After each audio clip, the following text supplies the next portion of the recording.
Bem-vindas todos. O Japro conseguiu chegar certinho. Boa noite, Gustavo.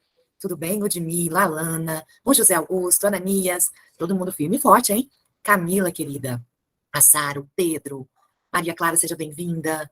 Ó, o pessoal tá chegando, que maravilha. Hoje eu troquei de máquina, de computador, né? Porque aquela tava com a imagem muito embaçada. Essa eu acho que vê muitas rugas. Acho que essa aqui, ó, gente, é muito HD pro meu gosto. Vamos lá. A câmera tá boa? Tá, Sara? A Pro agora vai só dar aula por ele, tá bom, minha querida? Tem ruga não, Sara? Obrigada, vocês merecem o melhor. Uma câmera bem legal, tá? Então vamos lá, enquanto o pessoal tá chegando, porque geralmente eu entro 6 e 7, né, gente? É tudo muito cronometrado. Deixa eu só verificar com vocês. No nosso último encontro, nós encerramos a parte de arcadismo e a Pro ia começar hoje de poesia romântica, não é isso, gente? A parte de escolas literárias. E começamos a falar bem de levinho sobre Ciranda de Pedra, não foi isso? Então é isso que nós vamos dar continuidade hoje, ó. Falar de romantismo, Ciranda de Pedra. A Unive já marcou as datas da prova, não é, moçada? Eu fiquei muito feliz da prova ser depois do Enem. Dá um respiro, dá um suspiro melhor, não dá? Bem melhor do que como foi no semestre passado, né? No ano passado, não é, Ananias? Ano passado foi no intervalo das provas do Enem. Naquela semana de intervalo é uma judiação.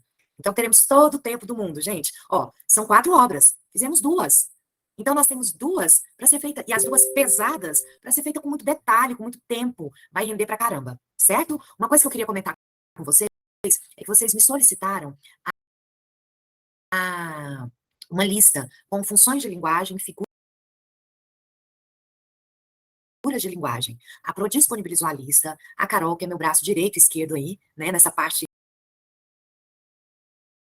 toda técnica, que seria da Pro sem a Carol, ela já ia providenciar para vocês, para postar essas 2 listas. Então, fiquem tranquilos que aquele material que foi solicitado já foi postado, tudo bem? Outro recadinho que eu tenho que dar é o seguinte: nas nossas aulas de Ciranda de Pedra, como é um texto, gente, de peso, de fôlego, a Pro trabalha muito com o PDF mesmo, com o próprio texto, mostrando passagens e comentando. Fiquem tranquilos que no final vocês vão receber um resumo geral de Ciranda de Pedra. Ciranda não iniciei, não? Então é hoje. Então é hoje. Ah, faltou uma rapinha do tacho? Ah, Gustavo, eu acho que faltou sim, sabe por quê? Eu acho que nós fomos até o capítulo 11, 10, 11, e são 13 capítulos. Não foi isso, Ludmila? Foi isso, falta uma rapinha do tacho. Então a Pro termina a rapinha do tacho e começa a Ciranda de Pedra. Me perdoa, gente, é tanta escola, é tanta análise, é tanto livro. E eu insisto ainda em não colocar essas coisas em agenda, porque eu ainda confio na minha memória. A gente terminou o novo prefeito. Ah, o golpe do barbeiro Porfírio, e aí apareceu o João Pina, que é um outro barbeiro que vai dar o golpe no Porfírio. Foi isso? Tem problema não, propõe o slide, a gente acha direitinho. Eu fico aqui confiando na minha memória pós-Covid, né, gente? Quem tem memória depois do Covid? Engraçado que a minha piorou, não foi logo no pós-Covid, não. Piorou depois de um ano e pouquinho que eu tive Covid, que eu vi que deu uma piorada a memória, gente. Mas também quem aguenta, né? Não anotar na agenda, pelo amor de Deus. Vamos lá?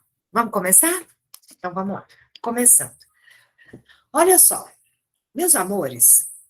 Quando nós encerramos a aula passada, não sei se deu tempo de eu fazer essa introdução, então eu já vou começar fazendo por ela, certo? Então vamos lá.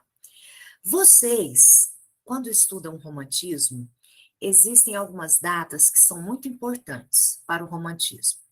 Quais datas são essas? 1808, a vinda da família real para o Brasil é importante. Por quê? Porque a família real, gente, vem com ela uma imprensa profissional. E aí você pode me perguntar, Pro, o que tem a ver imprensa com romantismo? Tudo. Porque se vocês lembrarem dos romances de folhetins, não são romances publicados semanalmente no folheto de jornal? Então tem tudo a ver, imprensa, com o romantismo, com a divulgação do romantismo. Muito bem. Depois eu quero que vocês pensem o seguinte: antes, quando meu filho tinha que estudar, fazer uma faculdade, ele ia para a Europa. Normalmente ele ia para Coimbra fazer direito, medicina. Olha, o próprio Simão Bacamarte, ele não foi fazer medicina na Europa? Agora, Dom João vai fundar a primeira faculdade de medicina e direito do Brasil, que foi na Bahia. Está lá até hoje o prédio, gente, lá no Pelourinho. E depois nós teremos faculdade no Rio de Janeiro, no Recife, em São Paulo. Então, o meu filho ele não precisa mais ir para o exterior. Ele vai ficar no Brasil. Com isso, cria-se um público leitor de universitários. Isso vai ser muito bom para o movimento romântico, vai divulgar o romantismo. E as meninas? Nossa, gente, que vergonha. Nós, mulheres, não sabíamos ler e escrever. Essa era a regra geral. Analfa de pai, beta de mãe. Algumas sabiam.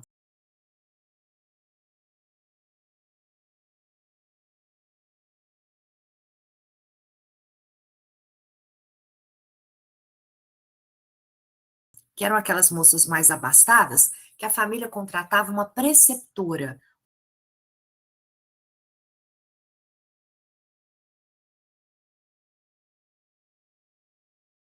uma professora particular. Mas isso não é a regra, isso é a exceção.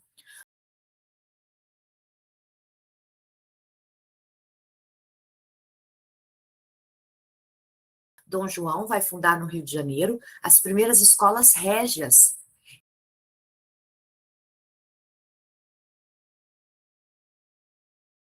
em que eu tenho meninas sendo alfabetizadas, aprendendo a ler e a escrever.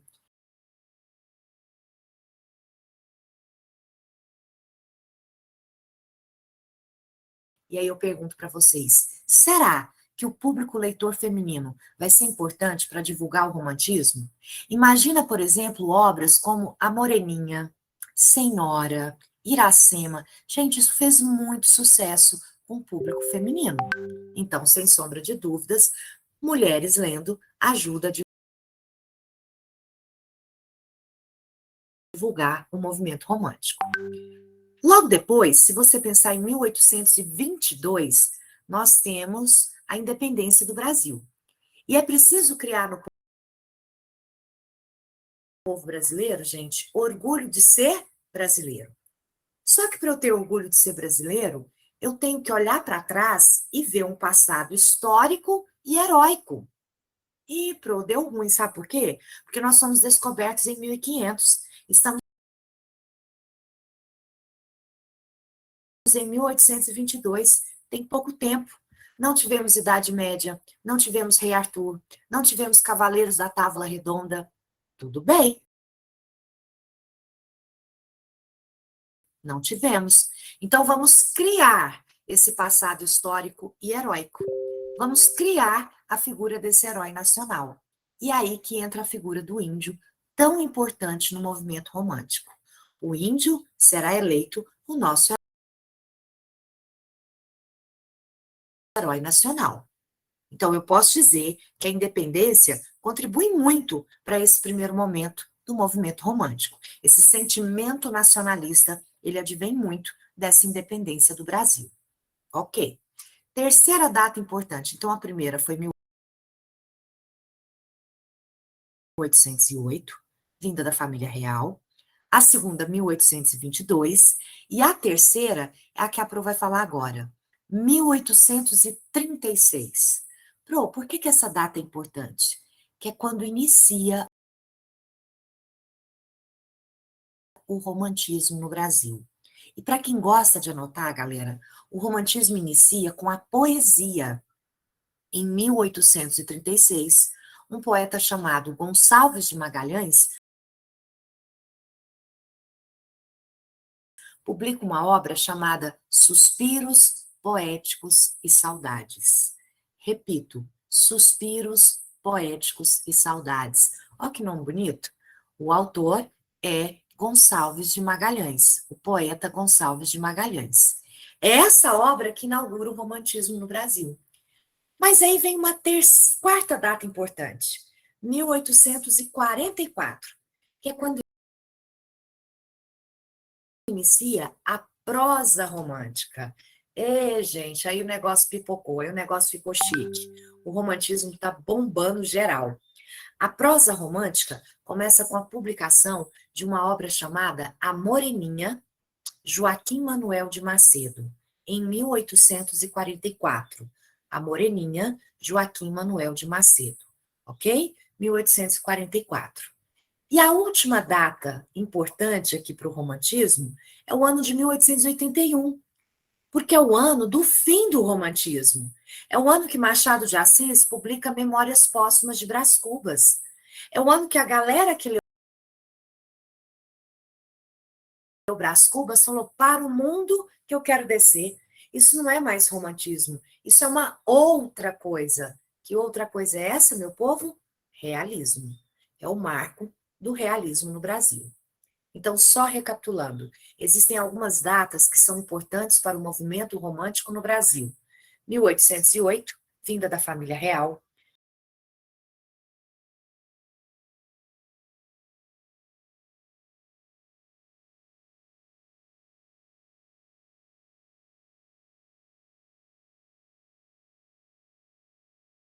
1822, independência do Brasil, estimula muito esse sentimento nacionalista. 1836 é quando inicia o movimento romântico no Brasil com a poesia.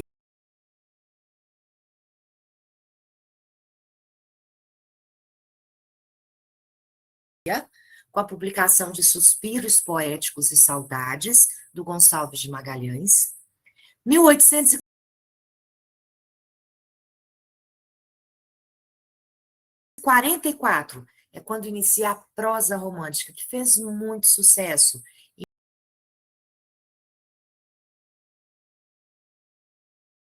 Inicia com a Moreninha, Joaquim Manuel de Macedo. E, por fim, meus alunos, 1881.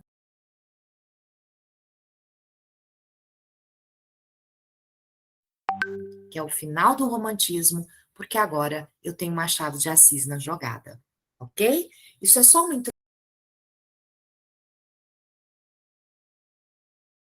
introdução de datas, porque agora nós vamos para características, para teoria sobre o movimento.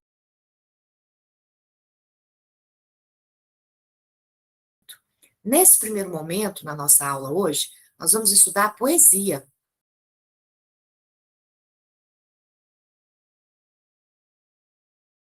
E dar atenção para a prosa num segundo momento, certo? Então vamos dar uma olhada.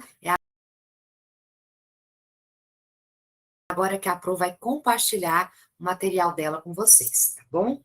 Esse material de romantismo eu também já vou disponibilizar ele hoje, para vocês já terem em mão. É um material, gente, que tem poesia e prosa tudo junto, tá? É um material para vocês aqui, ó. Compartilhando é este material aqui. Deixe-me ver se ele apareceu para vocês. Apareceu, gente? Aqui, ó. Espera aí, que ele está aparecendo meio cortadinho. Sim? Ele apareceu cortadinho, a Pro vai abrir ele inteiro para vocês, para ficar bonitinho. Ó. Vamos ver se agora ele aparece todinho inteiro, bonitão para vocês. Aqui.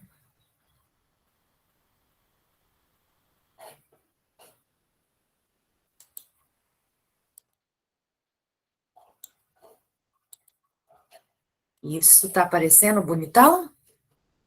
Tá, proviu que tá. Então vamos lá. Gente, é esse material que vocês vão receber para postagem. Quando vocês olham essa imagem diz muito, né, gente? É a imagem da liberdade. É um quadro pintado pelo Delacroix. Esse quadro está no Museu do Louvre, gente. E esse quadro é o símbolo da Revolução Francesa. E eu acho que a gente pode muito bem pensar em Revolução Francesa quando fala do movimento romântico.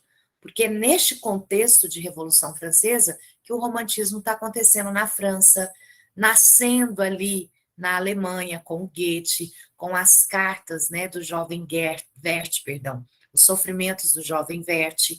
É esse contexto, né? Da independência, da revolta, no caso aqui da toma do poder, né? A queda da monarquia. Muito bem, mas o que a Pro quer mostrar para vocês é isso aqui. Vocês vão receber todo esse material, mas eu quero mostrar isso aqui. Projeto literário do romantismo. Qual era o projeto? Primeiro passo, afirmação da identidade brasileira. Segundo passo, resgate do índio e da natureza exuberante como símbolos da nação. Isso é o projeto literário do romantismo ligado da primeira geração, porque nós vamos estudar as gerações do movimento romântico. Vale lembrar que esse movimento teve no Brasil 3 gerações e a primeira é a geração nacionalista indianista. Então vamos pensar, se eu faço parte dessa geração indianista e nacionalista, primeiro ponto, eu quero afirmar a identidade do brasileiro. Porque se até agora fomos colônia, agora somos um país, é preciso que o brasileiro tenha orgulho de ser brasileiro. Só que, galera, para eu ter orgulho de ser brasileiro, eu tenho que olhar para trás e verificar um passado histórico e heróico. Então, o que que nós temos no Brasil de 1500 para trás? 2 coisas: índio e natureza exuberante. Então, esses são os símbolos da nação, ok? Isso é o projeto literário da primeira geração do romantismo. Muito bem. Olha só, muitos de vocês vão lembrar disso aqui. Esse Brasil que é descrito, né, e muito bem descrito na Canção do Exílio, é um Brasil acolhedor, é o que nós chamamos de nacionalismo ufanista, que é aquele nacionalismo que não vê defeitos, que o melhor lugar do mundo é o Brasil e o melhor do Brasil é o brasileiro. Esse é o nacionalismo ufanista.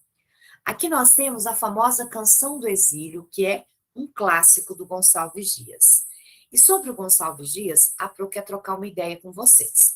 Então, eu vou só colocar aqui minimizado e a gente vai trocar uma ideia aqui juntinho, tá? Gente, existem 2. Policarpo é nacionalista? Ótimo, Rafaela. Policarpo, ele é nacionalista ufanista. Só que o Policarpo, aquela obra Triste Fim, foi publicada em 1915. Então está na fase do pré-modernismo.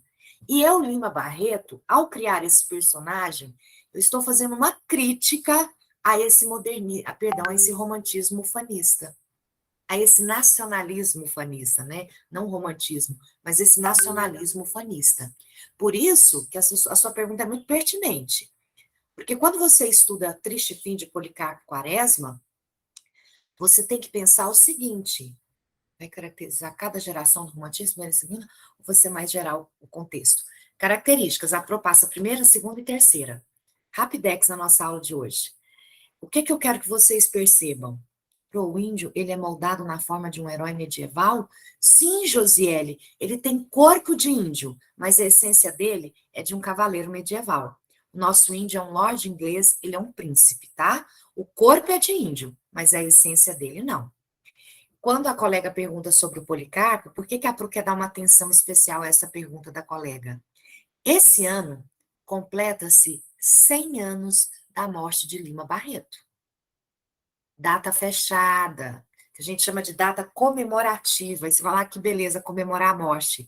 100 anos da morte de Lima Barreto. Ele morre em novembro de 1922. Olha que vestibular, que ano de vestibular, que tem tanta coisa importante, hein, gente?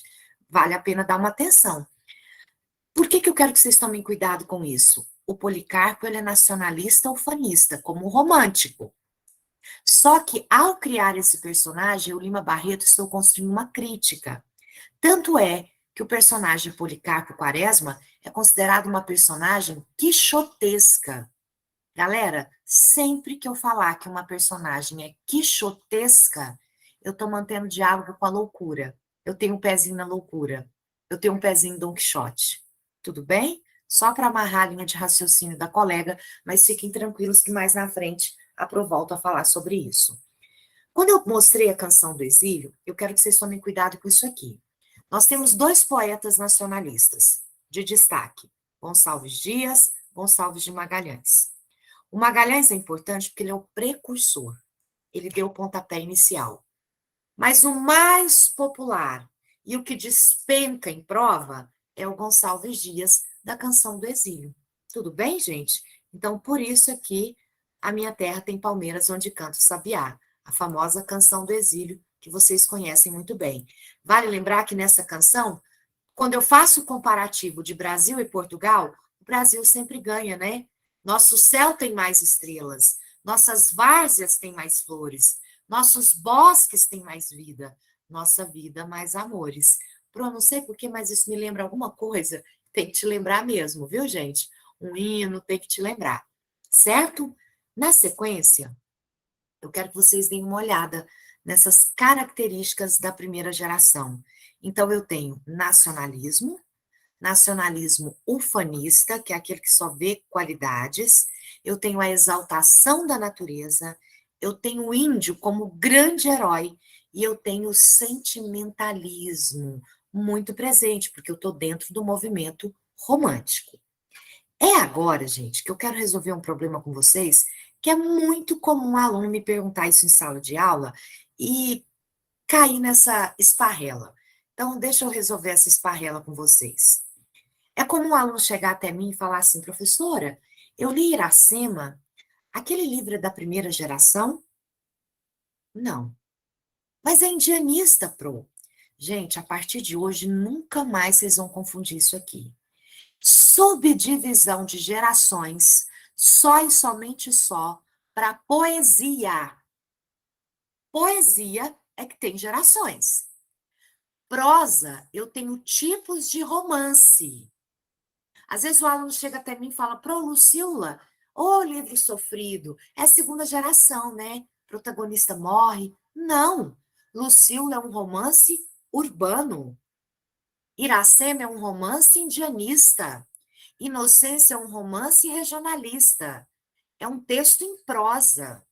Subdivisão de gerações só para poesia. Então, Canção do Exílio é primeira geração. Juca Pirama é primeira geração, porque é todo feito em versos, ok? Vocês não vão esquecer disso mais. Tranquilo, moçada? Vamos dar uma olhada agora em outras características aqui para vocês? Olha só o que a Pro quer mostrar para vocês. Ó, vamos lá. O Gonçalves Dias, que é o grande nome dessa primeira geração, que tratou do índio, da pátria, mas também tratou do amor. Poesia de primeira geração, tem poema que fala de amor? Claro que tem. Gonçalves Dias, Gonçalves de Magalhães, não ficou falando só de índio e de natureza. Também tratou da religião. Olha aqui, gente, esse tema.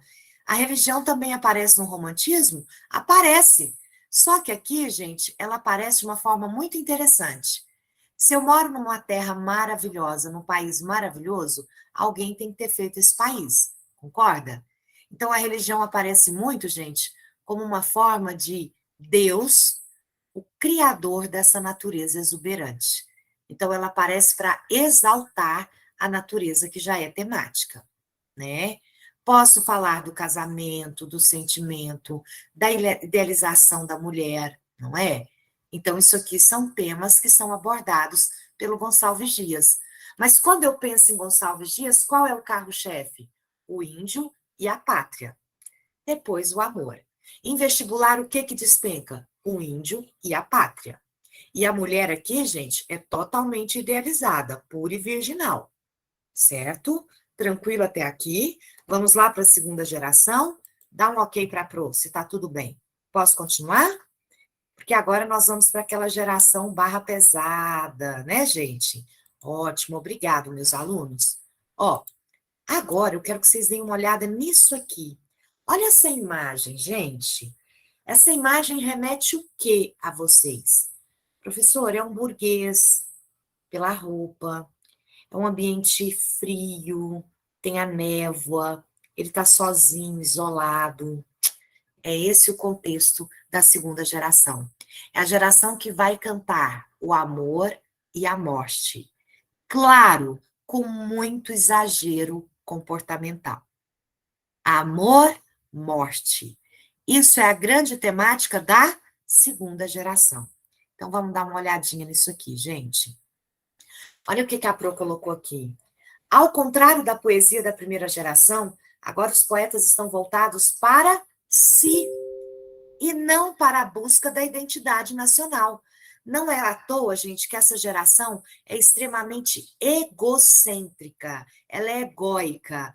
É eu amo, eu sofro, eu não sou correspondido, eu quero morrer, morri. O lei do meio-fio. São exagerados. Tudo bem? Então, eu não estou mais preocupado com questões de identidade nacional.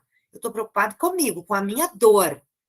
É a geração mal do século, gente. Lembra da tuberculose, que ceifou a vida de tantos jovens poetas?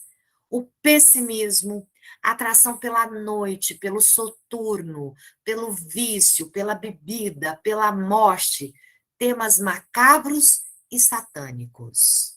Nossa, Pro, o negócio aqui é pesado. Gente, eu chamo a atenção de vocês para a expressão satanismo, quando cai em vestibular. Não é que o poeta do romantismo da segunda geração tem uma imagenzinha lá do capiroto e fica lá, né, rezando. Não, não é isso não. O satanismo aqui é referência às coisas mundanas. Quer dizer que ele supercultua e valoriza as coisas do mundo e de um mundo desregrado. Certo, moçada? Então é uma galera bem barra pesada. Se eu não estou feliz com a minha realidade, esse poeta, ele procura a fuga da realidade, que em muitos vestibulares aparece com o nome, gente, de escapismo, a fuga da realidade. Quais as formas de se fugir da realidade? A bebida, porque muitos desses poetas tomavam absinto, viu, gente? Teor alcoólico lá nas alturas, o povo queria ver fadinha verde, azul, né? Drogas, muito bem, Pedro. Ópio, faziam uso de ópio, Josiele, eram opiários. O sexo também é uma fuga da realidade. E é interessante que às vezes eu estou dando essa aula, o aluno pergunta assim: ué, mas eu achei que esse povo era tudo virgem, professora. Gente, virgem só se for do signo. Porque existe uma profissão antiquíssima que o pessoal frequenta essas casas. Então, o sexo é uma fuga da realidade. Agora, cuidado com isso, prova. Qual a grande fuga dos românticos? A morte. Não é só de rock and roll, é. Isso mesmo, Josiele. Guardem isso. A morte é a grande fuga da realidade para os românticos. E você deve sempre lembrar que o romântico vê a morte como uma amiga morte. Eles usam essa expressão. Por quê? Porque ele vai chamar ela de amiga morte? Porque ela vem por fim ao meu sofrimento. Por isso eles a chamam de amiga morte. Tudo bem? Tranquilo até aqui? Ok? Então eu tenho bebida, drogas, sexo e a morte como uma grande fuga da realidade. Certinho? Muito bem. O que a Pro quer mostrar para vocês ainda é isso aqui, ó. Opa, peraí. Tá aqui. Estou. Lord Byron, gente, essa figurinha é importante demais. É o poeta inglês que melhor e mais, né, gente, inspirou os nossos poetas no Brasil. Poeta europeu, dividido entre a vida luxuosa das cortes, a literatura e as mulheres. Ele possuía um estilo boêmio, foi acusado de ter casos extraconjugais e relações incestuosas com a própria irmã. Gente, ele é o autor de uma obra clássica, Dom Juan de Marco. Dom Juan, o grande conquistador espanhol, é uma criação de Lord Byron. Tudo bem, moçada? Pro, então esse Lord Byron, eu posso dizer que ele era um libertino verdadeiríssimo. A menor é que ele mantinha relações com a meia-irmã dele, bem de leve, a menor. Tudo bem, gente? Então é esse tipo de poeta que vai influenciar os nossos poetas no Brasil. Não é à toa que a segunda geração ela é chamada de geração mal do século, ultra romântica ou geração byroniana, referência a Lord Byron. Quando a menina vira e fala assim, nossa, aquele cara se acha, ele se acha o Dom Juan. Gente, isso não é elogio. Ela está dizendo que ele é um cafajeste horroroso. Dom Juan se orgulhava de ter ido para a cama com mais de 1.000 mulheres. Olha o nível do cara, gente, viu, Pedro? Olha o nível, o cara não é fraco, não. Você fala, Deus que me livre desse homem, professora. Sério, ok? Vamos ver algumas características dessa geração? Vamos trocar uma ideia? Olha o que a Pro vai mostrar para vocês. Olha só. Gente, aquilo que nós falávamos, fuga da realidade para o mundo dos sonhos, da fantasia, é o escapismo, é a evasão. Eu tenho muito saudosismo, saudade da infância e do passado. Gente, aqui eu quero que vocês lembrem de um poeta chamado Casimiro de Abreu, que escreveu o famoso poema Meus 8 Anos. Meus 8 anos, Casimiro de Abreu. Ai, que saudades que tenho da infância querida que os anos não trazem mais, ok? Interesse pelo amor e pela morte, fuga total e definitiva da vida, solução para os sofrimentos. Por isso, a morte aqui é vista como amiga, morte. Muito subjetivismo, ou seja, as emoções do sujeito são colocadas em alta. Muito pessimismo, muito egocentrismo. Tudo gira em torno do eu.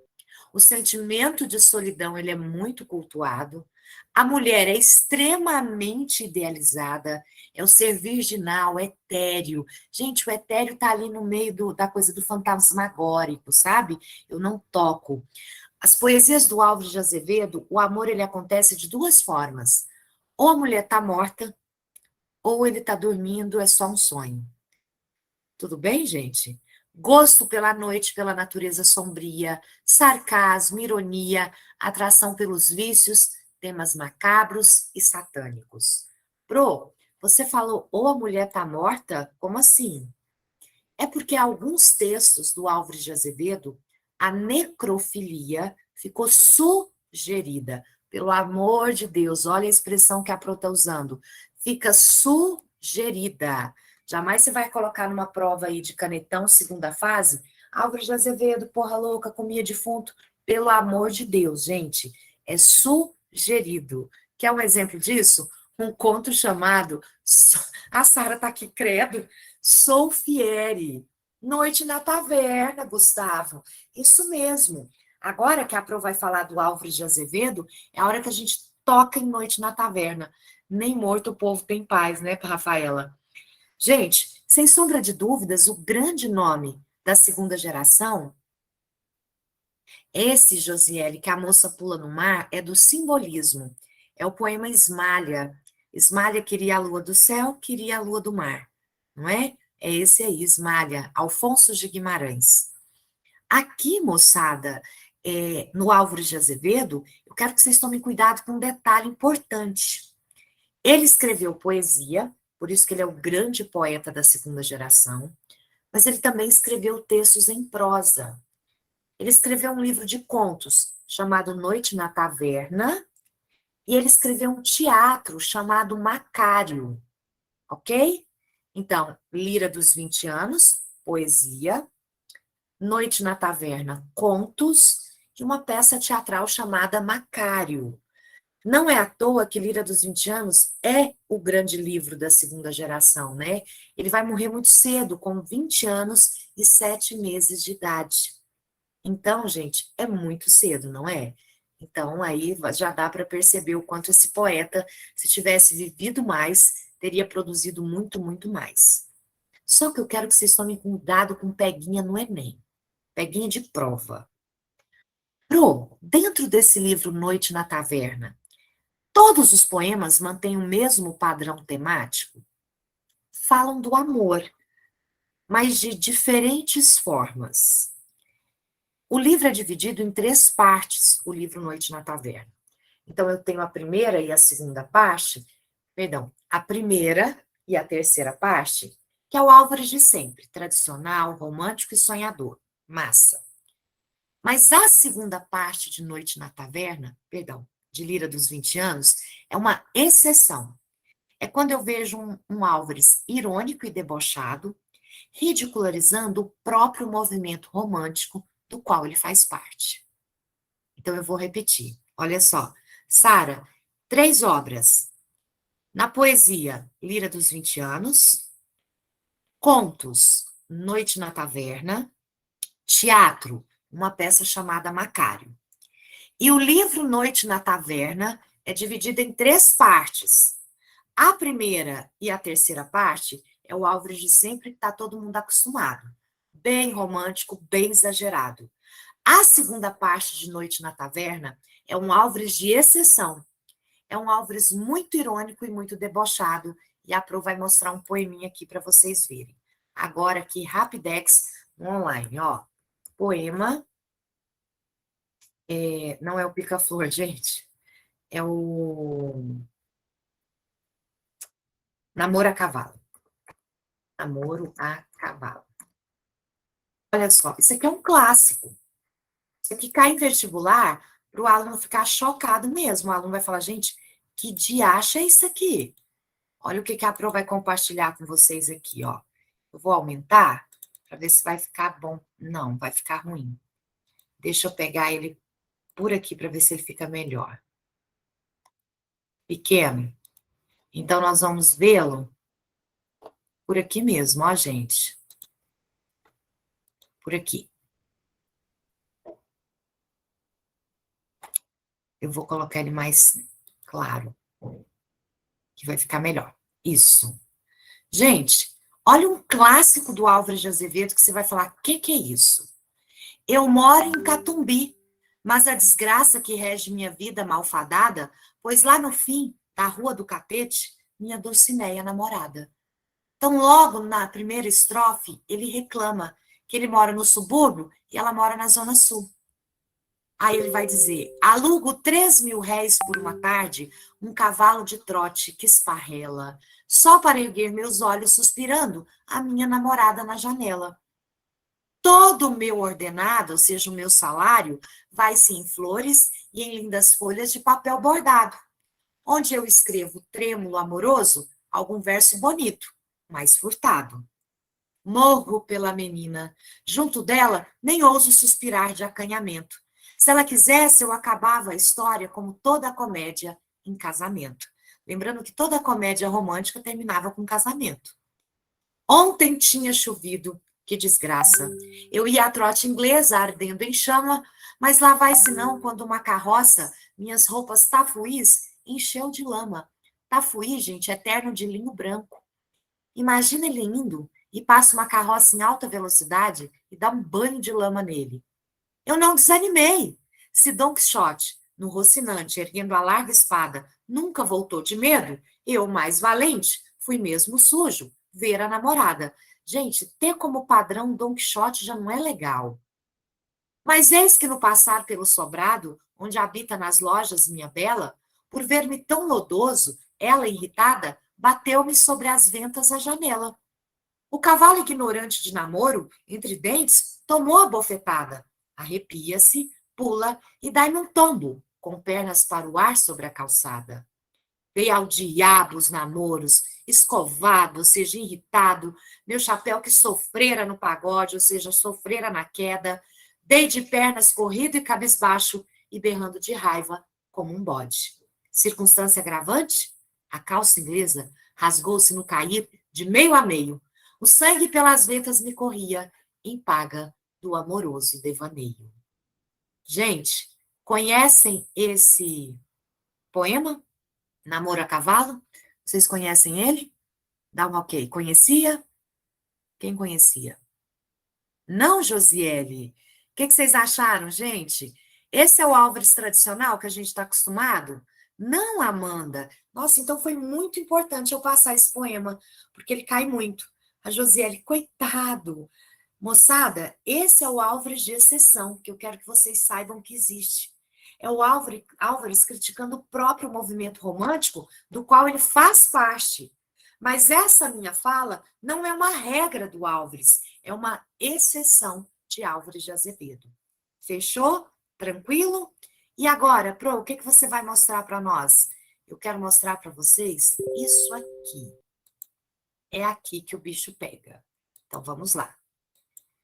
Se a primeira geração está preocupada em construir uma identidade nacional, se a segunda geração está preocupada consigo mesmo, né, com o eu, é extremamente egoísta, a terceira geração ela está preocupada com o outro.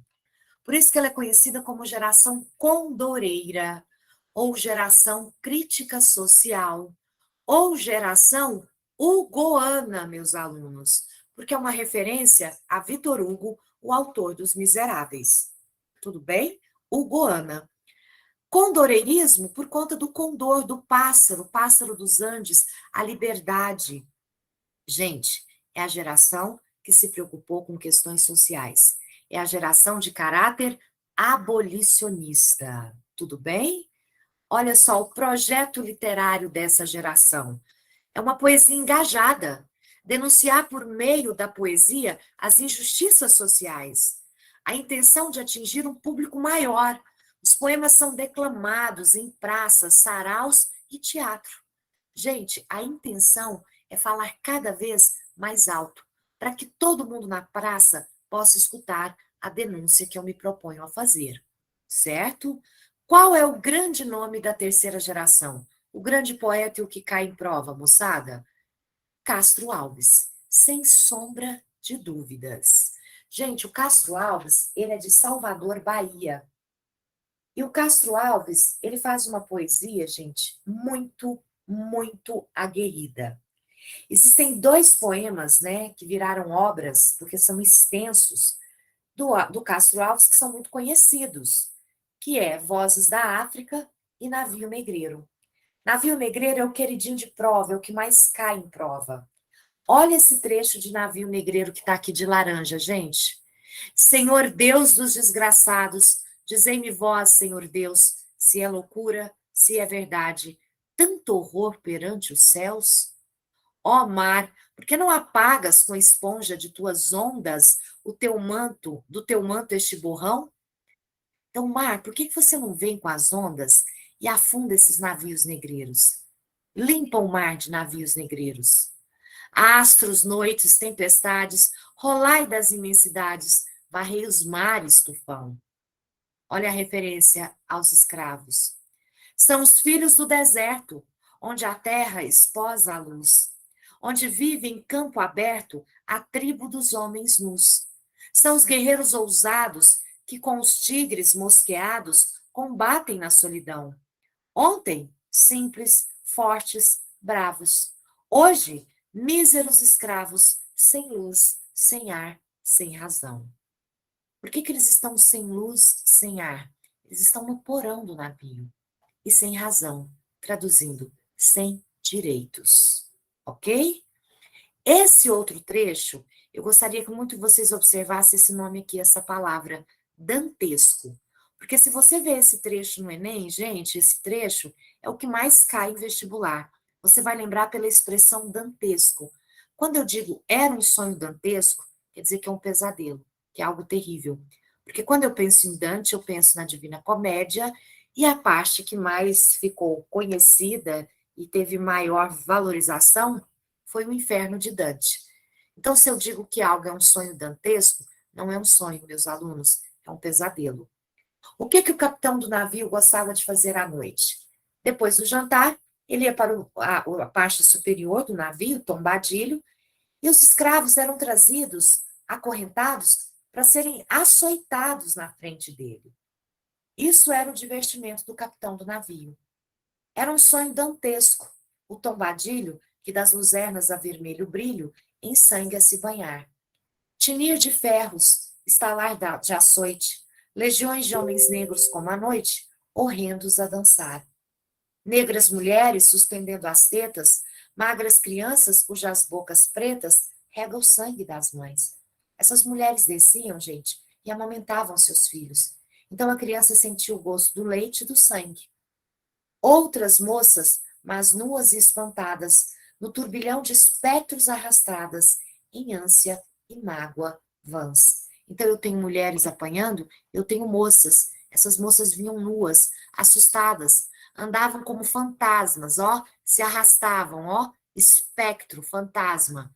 Essas meninas têm ânsia, essas meninas têm mágoa, mas adianta? Não. Tudo isso é em vão. Ok? Pesado, não é, gente?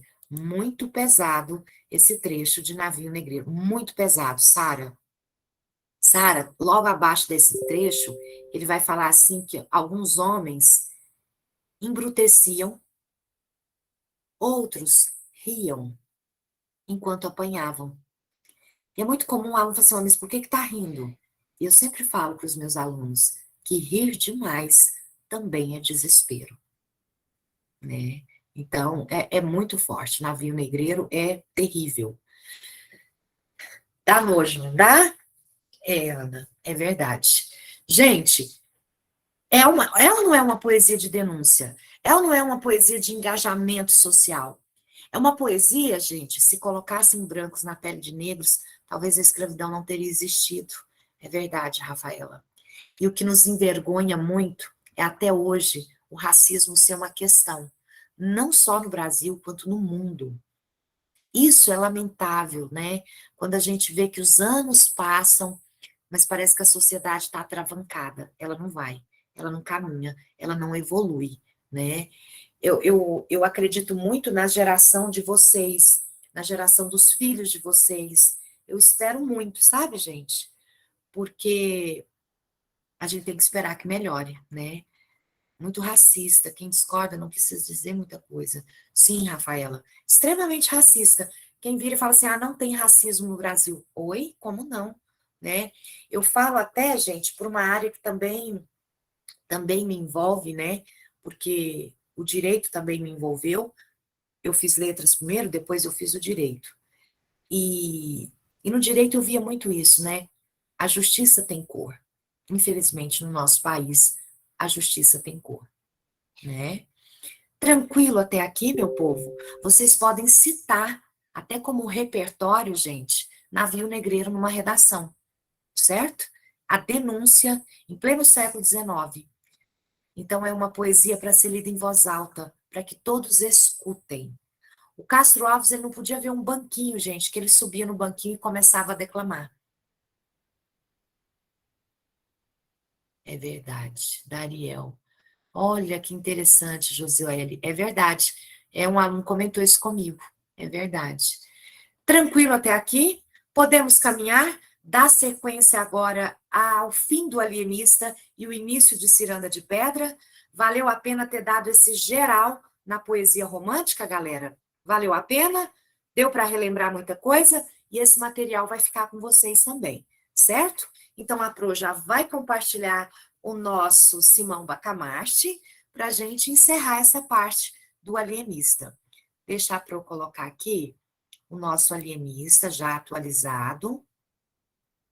Já vou abrir, colocar aqui embaixo, e aí eu já vou compartilhar com vocês.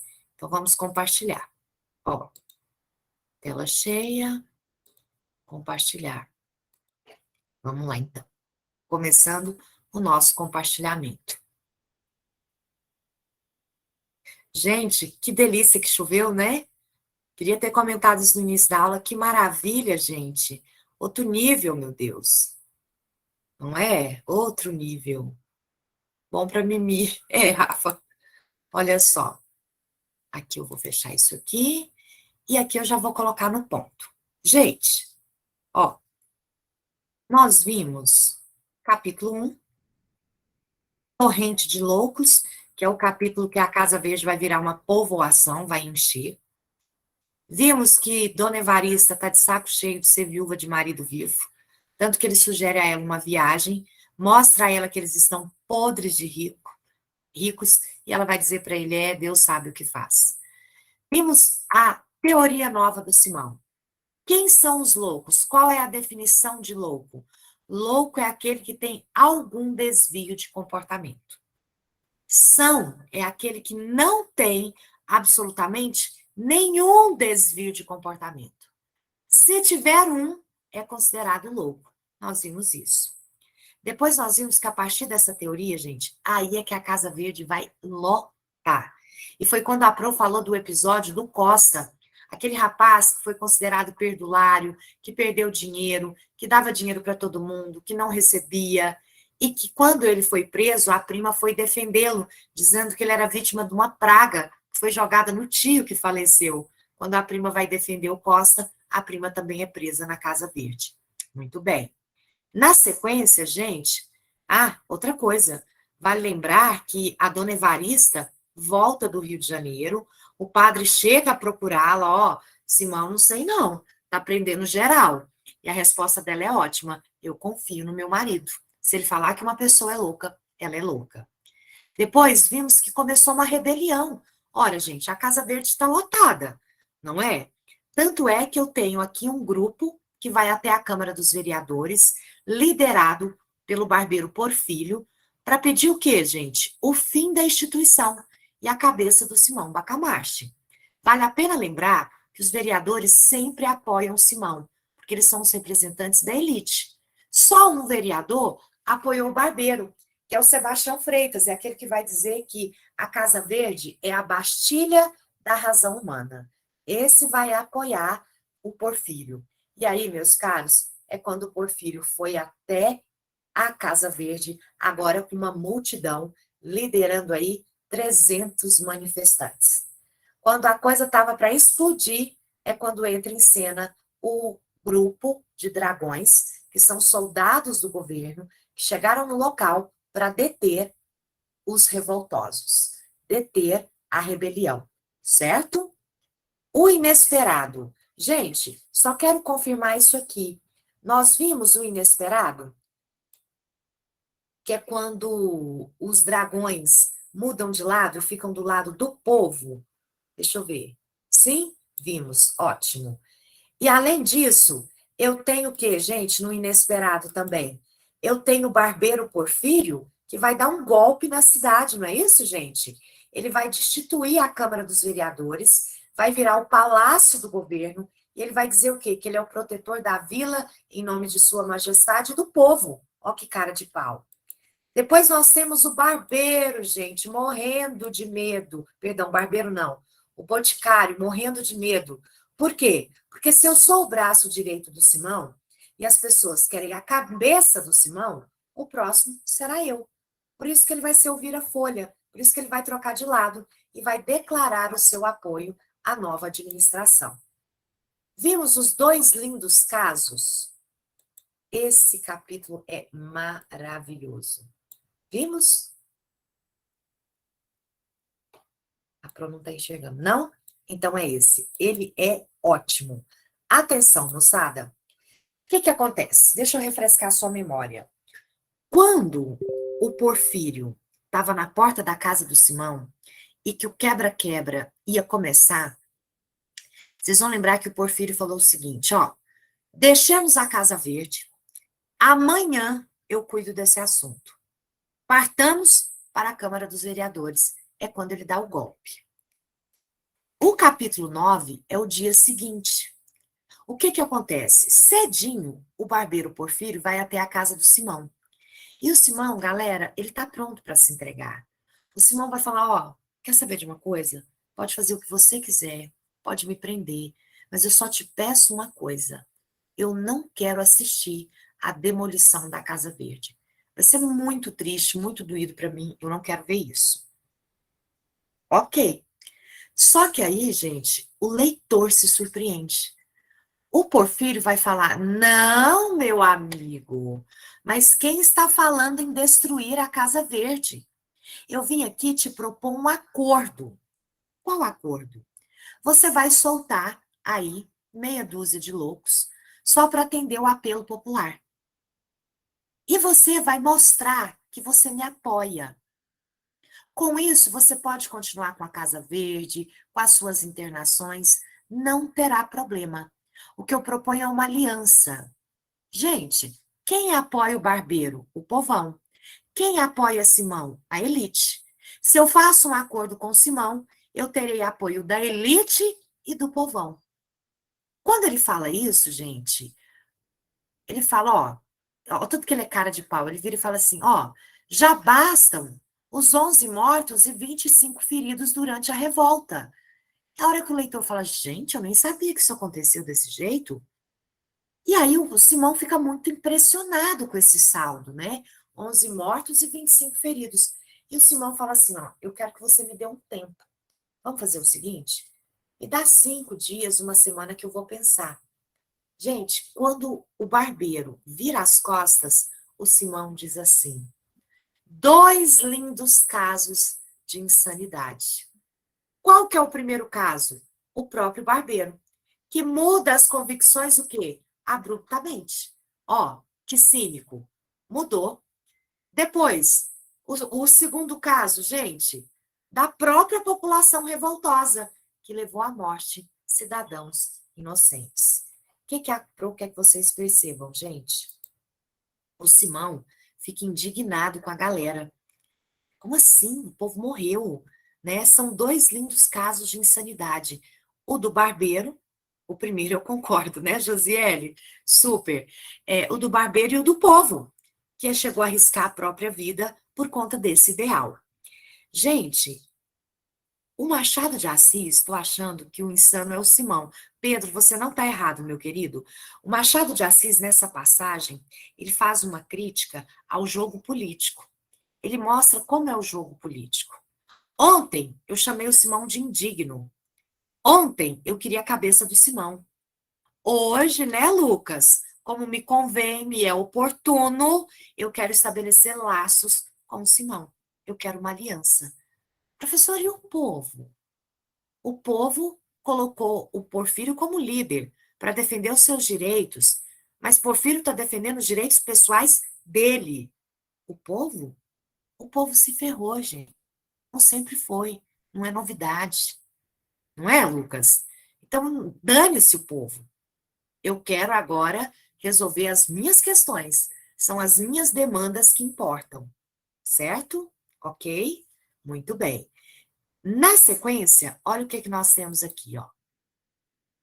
É muito bom também o próximo capítulo, gente. Olha só. A restauração. Ele não pediu um tempo? Gente, em 5 dias, a Casa Verde tem cerca de 50 novos internos. E detalhe, todos apoiadores do governo. Com isso, o que, que o povo vê? Porfírio é um filho da mãe, é um traidor, que não resolveu nada. Aparece em cena um segundo barbeiro, gente. Um barbeiro rival. Professor, mas parece que os barbeiros dessa cidade, hein, é tudo muito politizado. João Pina, que dá um golpe no Porfírio. Vocês vão lembrar que tem um ditado que diz ladrão que rouba ladrão tem 100 anos de perdão. Vocês já ouviram esse ditado. Golpista que dá golpe em golpista também é perdoado. O João Pina é empossado como novo governante, mas isso dura dias. Por quê? Porque o vice-rei manda uma força-tarefa, gente, lá para Itaguaí. Com qual intenção?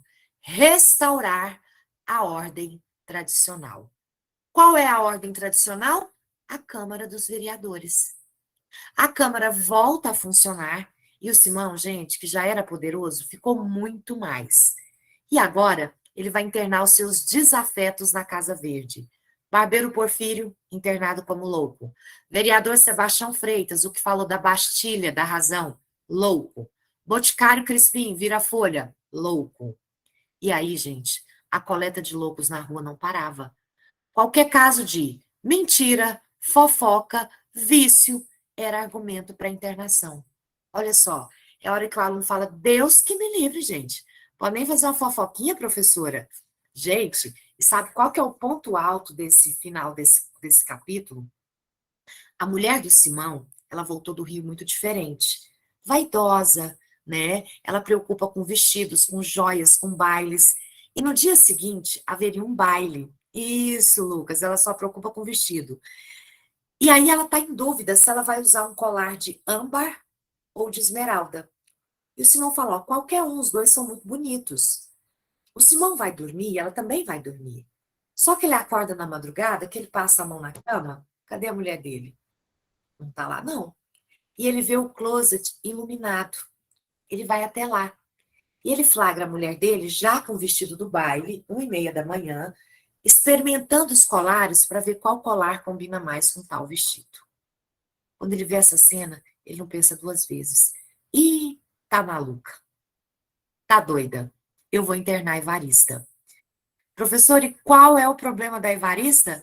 A Evarista? Falta de modéstia. Ô, Pedro, tava doida mesmo, uai. Adorei, Pedro, uai. Qual que é a doença dela? Falta de modéstia, vaidade. Tá vaidosa demais, tá doida, bora internar.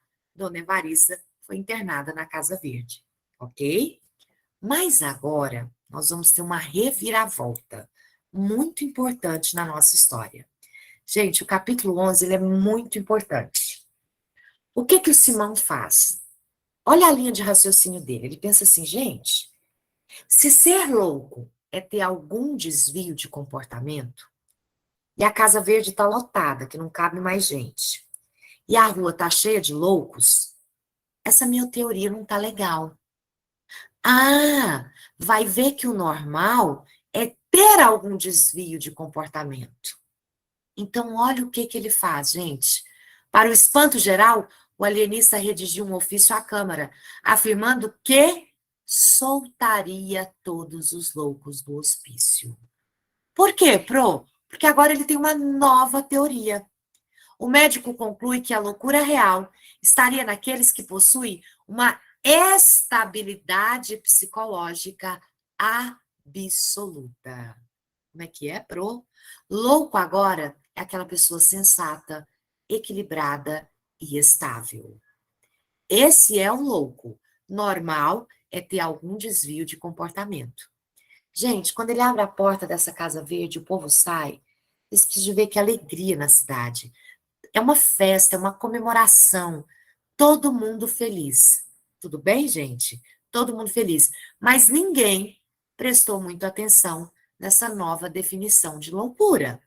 Isso vai dar problema, ok? Vamos lá no capítulo 12. Olha o título do capítulo 12, gente. O final do parágrafo 4º.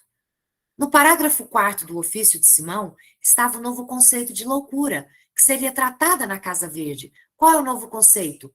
O desequilíbrio perfeito das faculdades. Esse é o louco. Aí eu quero comentar uma coisa com vocês, gente. Esse aqui eu quero olhar para vocês. Deixa eu ver. O que é que vocês colocaram no finalzinho aqui que eu perdi no chat? Eu consigo abrir o chat? Consigo. Ó, até que faz sentido. Hoje em dia, ser bem de saúde mental é complicado. Demais, né, Rafaela? Super complicado. Gente, a Pro quer comentar com vocês melhor esse capítulo. O que que acontece? Quando ele cria essa nova teoria, ele vai até a Câmara dos Vereadores e ele explica para os vereadores. E aí os vereadores falam, beleza, nós vamos te dar um prazo. Você vai ter 1 ano para colocar essa teoria sua em prática. Só que tem um detalhe. Você não pode prender na Casa Verde nenhum vereador. Uai, professora, assim tá bom demais. O que que os vereadores querem propor? Eles vão fazer uma lei. Eles vão legislar em causa própria, propondo serem protegidos da prisão na Casa Verde. Quando eles estão discutindo sobre isso, tem um vereador chamado Galvão. O Galvão vai falar assim: não, isso está errado, completamente errado. Onde já se viu nós legislarmos sobre nós mesmos, fazer leis que nos beneficiam? Simão escuta o Galvão falando, gente, e pensa: que homem sensato, equilibrado. O vereador Galvão é o primeiro a ser internado na Casa Verde. Ok? Muito bem. Quem vai ser internado, professora? Ai, gente, o cara tá doidinho. Professor, além da Casa Verde, também é a Casa de Orates, né? Sim, Casa de Orates é Casa de Loucos, né? Como se fosse um nome genérico para hospício, né? E a Casa Verde, um nome bem específico. Gente, ele vai prender o Padre Lopes, ele vai prender a mulher do Boticário, e o Crispim Soares, o Boticário, vai ficar indignadíssimo. E ele vai começar a sair pelas ruas ameaçando o Simão. Eu vou matar aquele desgraçado. Se ele não soltar a minha mulher, eu vou invadir a Casa Verde, eu vou matar o Simão. Um senhor escuta isso. Vai até o escritório do Simão. ô doutor Simão, eu vim aqui para alertar o senhor. O Boticário está falando nas ruas que vai matar o senhor. Então, eu, se eu fosse o senhor, tomaria mais cuidado. Não sairia, não daria bobeira na rua. Se sair, sai acompanhado. Simão olha para esse velho e diz: que homem sensato, equilibrado. Gente, o velho que foi alertar o Simão foi preso também. Ah, não acredito, professora. Sério. Gente, agora o povo está indignado.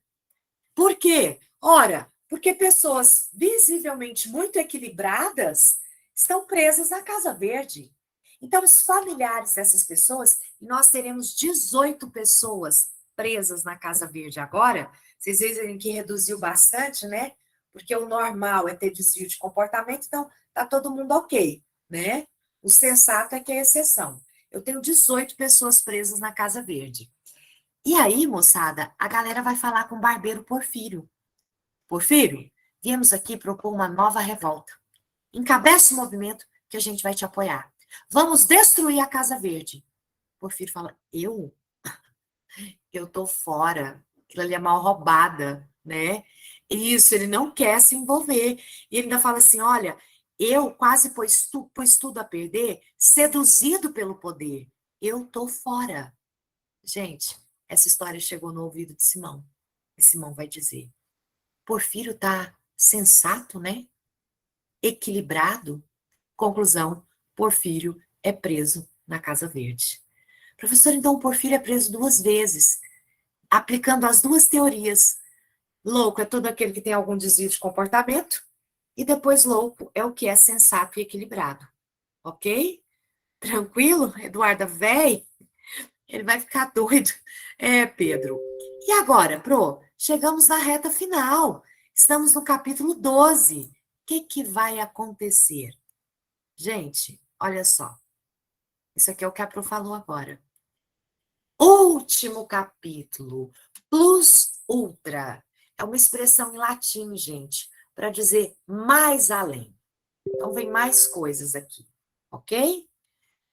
O que vai acontecer? Depois de um ano, a Câmara dos Vereadores aceitou estender o prazo para mais 6 meses para que o Simão tivesse ali colocando as suas terapias em prática. Professora, como é que eram essas terapias? Vamos supor que eu tenho como traço da minha sensatez, eu sou uma pessoa equilibrada porque eu não sou vaidoso. Sabe qual que era o tratamento, gente? Enfiava uma peruca na cabeça da pessoa, enchia ela de joias, anéis, colares, roupa cara e ficava colocando ela na frente do espelho para despertar nela a vaidade, né? Mas ele vai percebendo que ele vai curando, entre aspas, essas pessoas. Olha que interessante isso aqui. A Casa Verde já estava vazia novamente, quando o doutor Simão sentia aproximar-se da maior verdade, do plus ultra. O estudioso concluiu que a cura propiciada por seus tratamentos apenas despertou um desequilíbrio latente que já existia nos pacientes. Então, os pacientes já eram normais, viu, gente? Eles já tinham desequilíbrio. O tratamento só despertou aquilo que já tinha. Ora, se esses pacientes que eu acreditava que eram loucos, na verdade eram normais, só precisava despertar o desequilíbrio para serem normais, deveria existir algum cérebro completamente consertado naquela cidade. E só poderia ser o dele mesmo. Galera, aí ele apavora. Peraí, será que eu sou a única pessoa sensata, equilibrada e estável dessa cidade? Meu Deus, se for isso, eu sou um louco. Convicto de seu grande achado científico, o alienista declarou-se alienado e internou-se solitário na Casa Verde. Após 17 meses, morreu aquele que for intitulado o único louco de Itaguaí. Meus alunos, não dá para encerrar essa parte sem mostrar para vocês o PDF, o finalzinho do conto alienista. A Pro vai mostrar para vocês agora. Olha só. O alienista PDF. Ó, Isto. Vamos lá. Gente, o que eu quero mostrar começa aqui. Ó, é o diálogo. O que que ele faz? Ele convoca aqueles que são amigos, que são mais próximos, inclusive o padre, para confirmar se ele realmente é essa pessoa equilibrada. Olha só. Simão Bacamarte achou em si os característicos do perfeito equilíbrio mental e moral. Pareceu-lhe que possuía a sagacidade, a paciência, a perseverança, a tolerância, a veracidade, o vigor moral, a lealdade, todas as qualidades que podem formar um acabado mentecapto, um louco. Duvidou logo, é certo, e chegou mesmo a concluir que era ilusão. Mas, sendo homem prudente, resolveu convocar um conselho de amigos, a quem interrogou com franqueza. A opinião foi afirmativa. Nenhum defeito? Nenhum, disse em coro a assembleia. Nenhum vício? Nada. Tudo perfeito? Tudo. Não. Impossível, bradou o alienista. Digo que não sinto em mim essa superioridade que acabo de ver definir com tanta magnificência. A simpatia é que vos faz falar. Estudo-me e nada acho que justifique o excesso da vossa bondade. A Assembleia insistiu, o alienista resistiu. Finalmente, o padre Lopes explicou tudo com este conceito digno de um observador. Gente, o padre vem e põe a cerejinha do bolo. Sabes por que razão não vê as suas elevadas qualidades, que, aliás, todos nós admiramos? É porque tem ainda uma qualidade que realça as outras: a modéstia. Era decisivo. Simão Bacamarte curvou a cabeça juntamente, alegre e triste, e ainda mais alegre do que triste. Ato contínuo, recolheu-se à Casa Verde. Em vão, a mulher e os amigos lhe disseram que ficasse, que estava perfeitamente são e equilibrado. Nem rogos, nem sugestões, nem lágrimas o detiveram um só instante. A questão é científica, dizia ele. Trata-se de uma doutrina nova, cujo primeiro exemplo sou eu.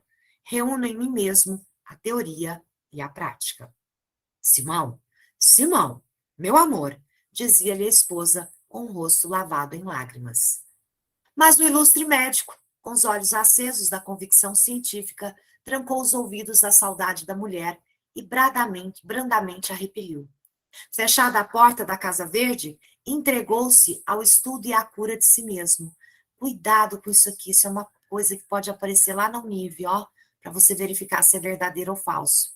Simão Bacamarte entregou-se ao estudo e à cura de si mesmo, verdadeiro ou falso? Verdadeiro. Dizem, ó, fofoca, os cronistas, os fofoqueiros, que ele morreu dali a 17 meses, no mesmo estado em que entrou, sem ter podido alcançar nada. Alguns chegam ao ponto de conjecturar que nunca houve outro louco além dele em Itaguaí. Mas essa opinião fundada em um boato que ocorreu desde que o alienista morreu. Não tem outra prova, senão o boato. E boato duvidoso, pois é atribuído ao padre Lopes, que com tanto fogo realçara as qualidades do grande homem. Seja como for, efetuou-se o enterro com muita pompa e rara solenidade. Ó, meus alunos, ufa, esse é o fim do alienista. Tudo bem? Deu para ter uma boa ideia do que se trata, gente, esse texto? Nós passamos por todos os capítulos e descobrimos, claro, que o único louco. Será que a mulher chorou? Pois é, né, gente? Porque, tadinha, ela foi internada, deu demais, não foi, gente? Não deu para ter uma boa noção? Prof, a senhora falou e eu esqueci. O narrador é terceira pessoa e é irônico? Sim, irônico. É um narrador intruso. É um narrador muito debochado. E é terceira pessoa, ok? Então, narrador terceira pessoa. Certinho? Não é um narrador neutro, de jeito nenhum. Eu estava dando aula, foi segunda-feira, na turma presencial aí no Statera. A Pro entra na segunda, presencial. E aí, uma aluna até veio me mostrar, não sei se foi um simulado, alguma prova que fizeram, que tinha um item que estava tudo tão certinho, mas a última palavra estava errada. E ela falou, Pro, por que que tá falso aqui? Dizia, Simão Bacamarte era um médico que estudou na Europa, um homem importante, afamado, parará, parará, parará, e no final dizia que ele era um psiquiatra. Gente, falso. Tem algum momento no conto que aparece a palavra psiquiatra? Não. Ele era um alienista. Era o termo da época. Cuidado com esse pega não nive, ok? Marcaria verdadeira feliz, né, Sara? Sério, gente. Então eu achei muito importante comentar com vocês aqui. Não, tava lindo, lindo, lindo, lindo o item. Tem uma que no meio do item diz que ele é português. Isso. Tava certinho o item, gente. Mas no final falava, tinha lá a palavra psiquiatra. Falso. Ele é um alienista. No meio do ano, né, Isabela? Tinha uma que falava que ele era português. Não, ele é brasileiro. Aí ela me mostrou outro item que falava que ele era um sanitarista, já está errado, que tinha como projeto sanear o Rio de Janeiro, a cidade do Rio de Janeiro. Caiu nessa, Isabela? Isabela, primeiro, meu bem, ele não é um sanitarista, certo? Segundo, não é na cidade do Rio de Janeiro.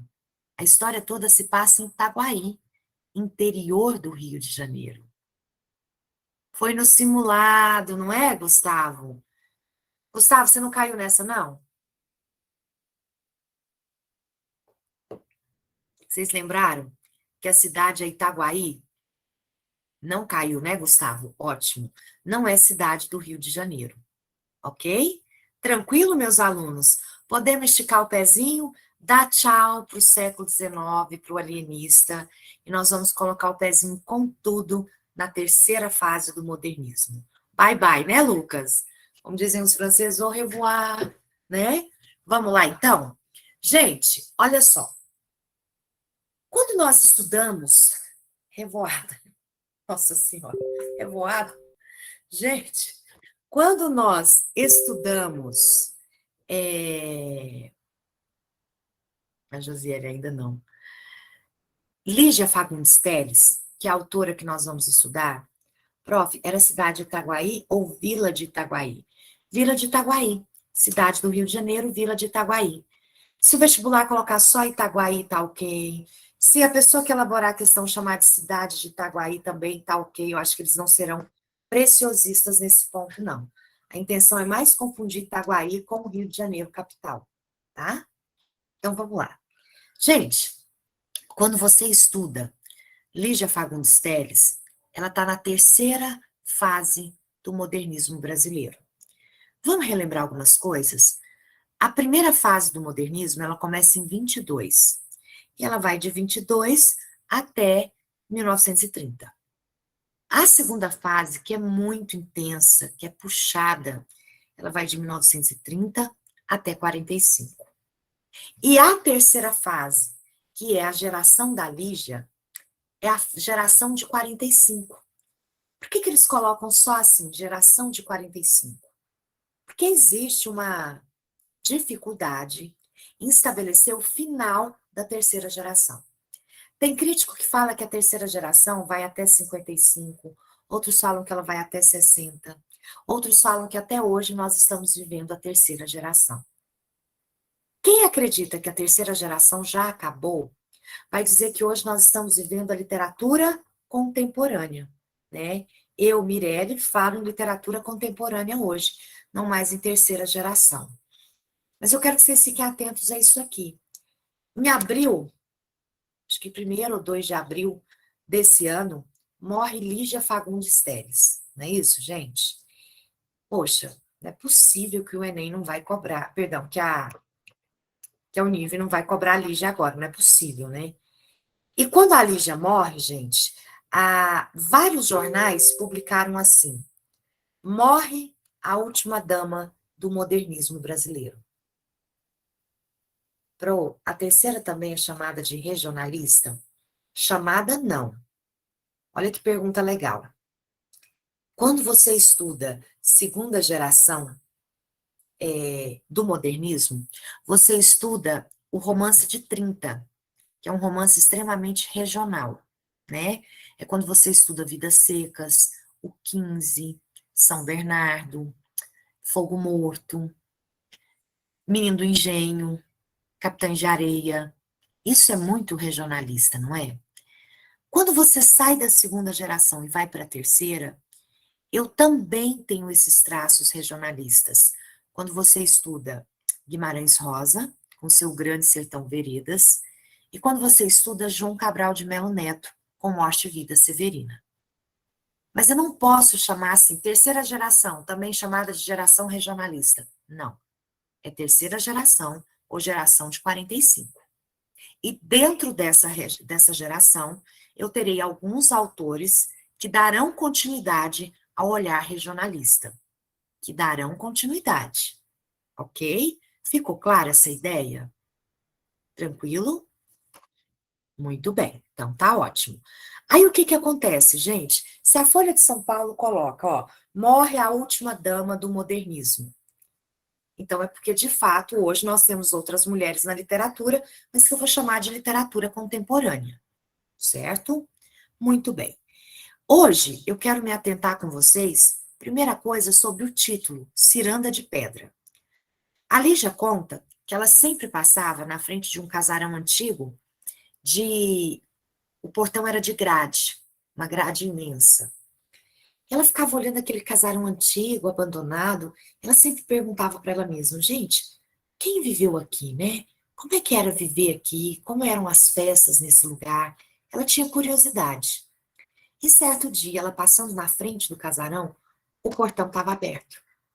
E a louca entrou. Normal, né, gente? Eu vejo a porta de uma propriedade particular aberta e eu entro. E ela entrou para olhar o jardim. Virou novela, tem novela, Giovana. Ciranda de Pedra. Houve uma adaptação da Rede Globo. Que não ficou lá essas coisas, não, viu, minha querida? Mas teve essa adaptação. Aí ela entrou e no jardim ela viu uma fonte de água, de pedra. E ao redor da fonte, eu tinha 5 anões de pedra, um segurando a mãozinha do outro e formando uma ciranda. Quando ela viu essa imagem, ela disse na hora: eu preciso escrever um texto sobre essa ciranda de pedra. Olha que curioso. Então, existiu essa imagem? Existiu. Não é à toa que a história que nós vamos tratar é de uma família, a princípio, composta por 5 pessoas: pai, mãe, 3 filhas. E depois eu tenho 2 irmãs que são muito próximas de 3 amigos. E esse grupinho aqui é fechado, em 5. Isso, é a Otávia e a Bruna, meu bem, que são amigos dessa turminha aqui. E eu, Virgínia, a protagonista da história, eu tento porque tento entrar nessa ciranda de pedra. Eu tento fazer parte dessa ciranda, mas eu não consigo. Eu não consigo nem fazer parte da minha ciranda familiar, porque eu não me vejo pertencer. Esse é o ponto, gente. Esse é o X da questão. Prof, semestre passado eu assisti gravado sua aula de ciranda de pedra. Chorei tanto nas análises. Sério? É forte, né, minha querida? É forte. Olha só. Gente, o que eu quero que vocês percebam é que a protagonista dessa história, a palavra que melhor define o seu conflito é a palavra pertencimento. Eu sempre gosto de usar pertencimento e rejeição, porque ela passa por tudo isso. Então, o que que a Pro separou? Só para colocar a cerejinha do bolo da nossa aula hoje, gente. Dentro, nós vamos trabalhar muito o texto Ciranda de Pedra, tá? Buscar para aprovação também, né, prof? Ô, Lucas, super, super. Busca pela aprovação, ser aceita. Ser aceita é pertencer, né? Gente, olha o PDF de Ciranda de Pedra aqui. Ó, eu quero mostrar para vocês. Opa, isso aqui que eu quero fazer. Eu quero mostrar para vocês uma citação Dante. Ó, aqui. Sempre que eu começo a analisar a Ciranda de Pedra, eu gosto de citar esse diálogo aqui. Esse diálogo é o ponto de partida. A voz de Letícia ficou mais branda, é um diálogo de Letícia com Virgínia. Assim é melhor. Então você ainda gosta dele? Terá que esquecer, Virgínia. Amar a pessoa errada não é das melhores coisas que nos podem acontecer. E acontece com tanta frequência. Dante se esqueceu desse círculo no seu inferno, o dos rejeitados. Dante esqueceu desse círculo no seu inferno. Olha Dante Alighieri na Divina Comédia, com seus 7 ciclos, com seus pecados capitais, não é isso? Lá no inferno. E qual o círculo que tinha que ter que Dante não colocou? O círculo dos rejeitados. Ok? Rejeição. Isso mesmo, Lucas. Então, são 2 palavras-chave para dar o ponto de partida de Ciranda de Pedra. Pertencimento. Rejeição. É a presença da rejeição que me deixa muito claro, que eu não pertenço a essa família, que eu não pertenço a esse grupo de amigos, e talvez que eu nem pertence a essa cidade, a esse país. Ok, pergunto a vocês, valeu a pena nosso encontro hoje? Foi bom, foi proveitoso, né, gente? Eu acho que foi. Foi, Ludmila, Lucas, Sara, demais. Júlia, Lana, ótimo, meus alunos, Ananias.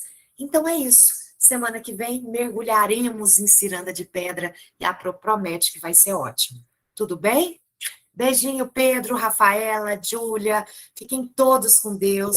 Bom final de semana. Obrigada, Eduarda, pelo carinho de sempre. Beijinho.